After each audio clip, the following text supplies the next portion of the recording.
बिस्मिल्लाहिर्रहमानिर्रहीम। Ladies and gentleman, अस्सलामुअलैकुम वरहमतुल्लाहि वबरकातुहू। नाज़रीन कराम, आज की वीडियो में हम कुरान करीम के चैप्टर नंबर 4 वर्स नंबर 128 पर डिस्कशन करने जा रहे हैं। आप सबसे गुजारिश है कि अगर आपको हमारा मैसेज पसंद आए तो हमारे इस पैगाम को अपनी कम्युनिटी के दीगर अफराद तक भी शेयर कीजिए और इस कार खैर में हमारा साथ दीजिए। तो आइए बिना टाइम वेस्ट किए अपने आज के इस यूनिक से टॉपिक की जानिब बढ़ते हैं। लेडीज़ एंड जेंटलमैन, जब हम सूरह निसा के वर्स नंबर 128 की तरफ देखते हैं तो इसमें हमारे मैरिटल इश्यूज़ को डिस्कस किया गया है, जिसको जान लेना हमारे लिए बहुत ज़रूरी है। जैसा कि आप सब जानते हैं कि आप में से बहुत सी फीमेल्स ऐसी होंगी जो एक बेहतरीन मैरिटल लाइफ गुजार रही होंगी। उनके जो पार्टनर हैं, उनके जो हस्बैंड हैं, वो उनके साथ अच्छे से जॉब से आते होंगे, उनके साथ अच्छे से टाइम स्पेंड करते होंगे, उनकी हर खुशी का ख्याल, उनकी हर नीड का ख्याल रखते होंगे, उनकी बहुत केयर करते होंगे। उनके दरमियान लव जैसी मुकद्दस बाउंडिंग भी डेवलप हो चुकी होगी। लेकिन इसके बरक्स आप देखते हैं कि अनफॉर्चुनेटली बहुत सी फीमेल्स ऐसी भी होंगी जिनके हस्बैंड जॉब से आकर भी उनके साथ उस तरह से टाइम स्पेंड नहीं करते होंगे, ना उनकी कोई खातिर ख्वाह केयर करते होंगे, ना कोई इतना अच्छा टाइम स्पेंड करते हैं और ना अच्छे तरीके से बात करते हैं और ना लव जैसी मुकद्दस बॉन्डिंग उनके दरमियान डेवलप हो सकी है। जब भी वो बात करते हैं उनमें आपस में लड़ाई हो जाती है, हस्बैंड केयर नहीं कर रहे होते, बात बात पर लड़ाई, बात बात पर झगड़ा, और यूं उनकी मैरिटल लाइफ जो है वो अजाब बनी होती है, चैलेंजेस का शिकार होती है, अप्स एंड डाउन्स लगे रहते हैं। और बाज़ औक़ात तो कुछ फीमेल्स बेचारी ऐसी भी होती हैं जिनके हस्बैंड उन पर जुल्म भी करते होंगे, उनको मार पीट करते होंगे, गाली गलोच करते होंगे, उनके साथ मिसबिहेव करते होंगे, बात बात पर लड़ाइयाँ। तो ऐसी सूरत हाल में औरत की लाइफ तो अजाब का शिकार हो जाती है। उसके जो अखराजात हैं उनमें कमी करते होंगे, उन पर खर्च सही से नहीं करते होंगे, उनके राइट्स सही तरह से अदा नहीं करते होंगे। ऐसी सूरत हाल में तो एक वुमेन जो है वो एज अ वाइफ डिप्रेस होकर रह जाती है, ज़ाहिर है ज़िंदगी अजीरन होकर रह जाती है। अब ऐसी सूरत हाल में कुरान करीम ने हमें कुछ सोल्यूशन दिया है कि ऐसी सूरत हाल अगर क्रिएट हो जाए, खुदा न खास्ता ऐसी सूरत हाल क्रिएट हो जाए, तो हमें किस तरह से बिहेव करना चाहिए कि मामलात को हम थोड़ा तय कर सके, मामलात को थोड़ा हैंडल कर सके।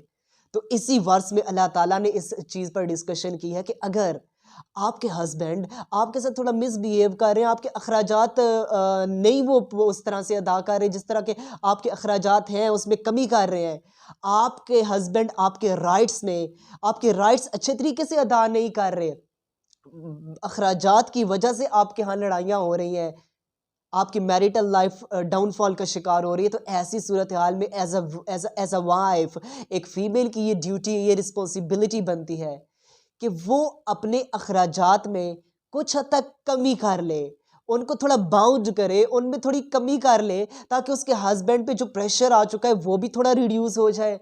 अब अपने अखराजात में थोड़ी कमी करे और साथ ही साथ कुछ राइट्स में, अपने कुछ हकूक, अपने कुछ राइट्स में हस्बैंड को रिलैक्सेशन दे, ताकि उनके दरमियान जो एक बाउंडिंग है वो तो डेवलप हो पाए ना।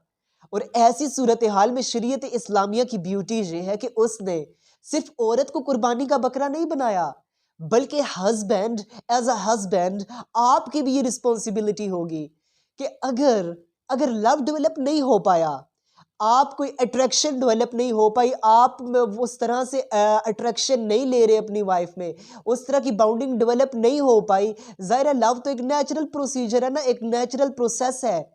लेकिन जो बिहेवियर है वो तो आपके हाथ में है ना, आपको इख्तियार दिया गया है। आप लव अगर नहीं भी डेवलप हो पाया तो कम से कम आप मिसबिहेव तो ना करें ना। एज अ हस्बैंड ये आपकी ड्यूटी होगी कि आप अपनी वाइफ से अच्छे तरीके से पेश आएँ, हुस्न सलूक से पेश आए, कम से कम उनकी केयर तो करें। लव अगर नहीं भी डेवलप हो पाया, लेकिन थोड़ा केयरिंग बिहेवियर तो करें ना, ना कि आप उनसे र्यूड बिहेव करें, क्योंकि वो आपकी वाइफ हैं, आपकी वाइफ हैं। आप उनके साथ अच्छे तरीके से बिहेव करें ना, हुस्न सलूक से पेश आएँ, तो होप्स काफ़ी हद तक उम्मीद है कि इस सूरत हाल में अल्लाह ताला उनके दरमियान मोहब्बत पैदा कर देगा, जब औरत भी थोड़ा कॉम्प्रोमाइज़ करेगी और मर्द भी कॉम्प्रोमाइज़ करेगा। तो होप्स के अल्लाह ताला उनके दरमियान लव जैसी बाउंडिंग को क्रिएट करेंगे, डेवलप करेंगे और उनका रिश्ता इन फ्यूचर स्ट्रॉन्ग हो सकता है। हाँ, अब खुदा न खास्ता इन केस इसके बावजूद औरत ने भी अपने अखराजात, अपने राइट्स में कुछ रिलैक्सेशन दे दी, हस्बैंड भी बिहेव थोड़ा उसका अच्छा हो गया, उसका रवैया, उसका एटीट्यूड थोड़ा अच्छा हुआ है। लेकिन इसके बावजूद भी फिर भी अगर कोई खुदा न फ़र्क नहीं भी पड़ रहा, अगर हस्बैंड फॉर एग्जांपल फिर भी मिसबिहेव कर देता है, फिर भी मिसबिहेव कर रहा है, उसी तरह उसका एटीट्यूड है, औरत ने अगर कॉम्प्रोमाइज़ किया लेकिन हस्बैंड का एटीट्यूड नहीं बदल रहा, तो ऐसी सूरत हाल में अगर औरत के लिए खुला की नौबत आ जाती है, ऐसी सूरत हाल में डाइवोर्स की नौबत आ सकती है, तो दोनों को चाहिए कि बेहतरीन तरीके से सेपरेशन कर लें। अल्लाह ताला मर्द को भी अपने फजल से एक अच्छी बीवी से मुस्तकबिल में नवाज देगा और औरत को भी एक अच्छे हस्बैंड से नवाज देगा। अब यहाँ पर हमारे यहाँ होता क्या है, हमारे यहाँ होता क्या है, हमारी फाउंडेशंस कुछ इस तरह से होती हैं कि जब एक वुमेन मैरिज के बाद दूसरे घर में जा रही होती है, तो उसके पेरेंट्स की तरफ से कहा जाता है कि अब तुम उस घर में, तुम्हारी डोली जा रही है ना, वहाँ से तुम्हारा जनाजा ही उठना चाहिए।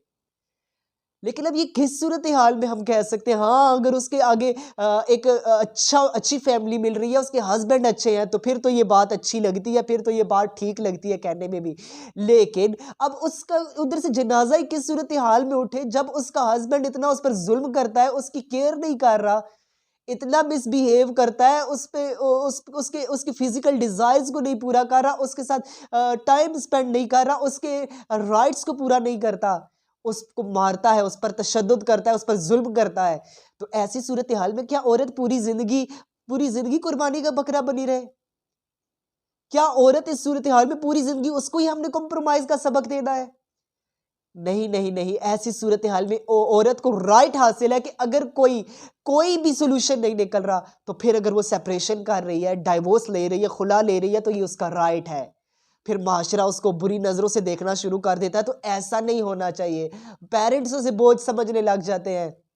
ऐसा नहीं होना चाहिए, हमें इस आयत पर गौर करना चाहिए। आयत नंबर 130 में अल्लाह ताला कह रहे हैं कि मैं अपने फजल से उसको अच्छे हस्बैंड से नवाज दूंगा, वो अच्छे तरीके से सेपरेशन कर ले, अगर कोई चारा नहीं निकल रहा, तो ऐसी सूरत हाल में हमें थोड़ा समझना चाहिए। और दूसरी चीज़ ये कि जो हमने 128 वर्स पर डिस्कशन की थी, तो उस पे भी हमें सोचना चाहिए।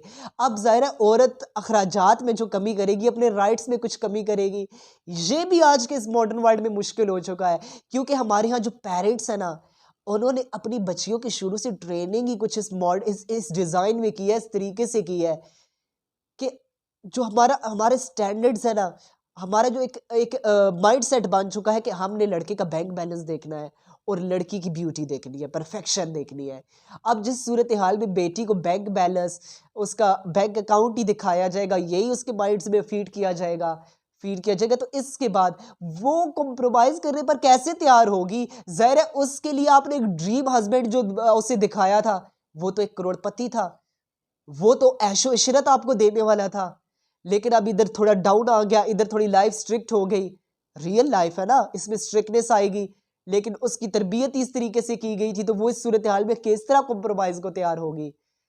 तो लेडीज़ एंड जेंटलमैन, हम सब के लिए सोचने समझने का मकाम है। आज की वीडियो को यहीं पर ख़त्म करते हैं। नेक्स्ट वीडियो में मज़ीद और टॉपिक्स को आगे लेकर हाज़िर होंगे। तब तक के लिए अल्लाह हाफ़िज़।